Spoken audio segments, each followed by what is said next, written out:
వచ్చేసి 4 నెలలు అయింది. ఎలా ఉందన్న గవర్నమెంట్ ప్రస్తుతానికి? బాగానే ఉంది. బాగానే ఉందా? బాగానే ఉంది, పర్వాలేదు. మరి పథకాలు ఇస్తా అని చెప్పారు, సూపర్ సిక్స్. పెన్షన్లు టయానికి ఇస్తున్నారు. చంద్రబాబు నాయుడు వచ్చాడు, ఓటు అబ్బాయి ఆయనకే వేసాము. పెన్షన్ ఇస్తున్నారు, కోటా బియ్యం ఇస్తున్నారు, కరెంటు బిల్లు కట్టించుకుంటున్నాం. అన్నీ బాగానే వస్తున్నాయి. మరి సిలిండర్స్ అవి ఇస్తా అన్నారు కదా. గ్యాస్ బండ్లో దీపావళికి ఆఫర్లో ఫ్రీగా ఇస్తాడు అన్నాడు, చెప్పాడు. టీవీలో కూడా ఫోన్లో చూపిస్తున్నాడు, టచ్ ఫోన్లో ఆఫర్లు ఇస్తాడు అన్నాడు. గ్యాస్ బండ్లో ఇవన్నీ సెల్ ఫోన్లు అన్ని టచ్ ఫోన్ అన్నీ ఆఫర్లు ఇస్తా అన్నాడు, అన్నీ చెప్పాడు. మరి ఇప్పుడు ఫ్రీ బస్సు కూడా అన్నారు కదా.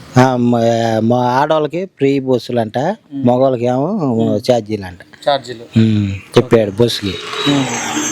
మరి నమ్మకం ఉందా? మరి అన్ని చేస్తారు, ఇచ్చిన హామీలన్నీ ఇస్తారని చంద్రబాబు నాయుడు లోకేష్ చేస్తానే అంటున్నాడు. చంద్రబాబు నాయుడు బస్సు ఉచితంగా ఆడవాళ్ళకి ఉచితంగా పెడతానంటున్నాడు.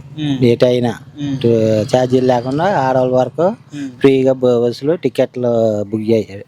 మగవాళ్ళకేమో ఛార్జీలు అంట, ఆడవాళ్ళ వరకేనా అన్నాడు, చెబుతున్నాడు. మరి ప్రీవియస్ లో కూడా మనకు 5 సంవత్సరాలు జగన్ గారు చేశారు కదా, ఎలా అనిపించింది? మన జగన్ ఏం లేదు, మన అంతా ఏమొచ్చింది మన టీడీపీ, మన చంద్రబాబు నాయుడే ఓటేసేది, లోకేష్ మనం. ఇప్పుడు మరి మంచిగా ఉందా ఇప్పుడు? మరి ఇప్పుడు బాగా గెలిచింది, కోరి ఇచ్చాడు మనకి, ఇసుక కోరి పనులు బాగానే చదువుతున్నాయి, టాయి పనులు కోరి అన్ని బాగానే చదువుతున్నాయి.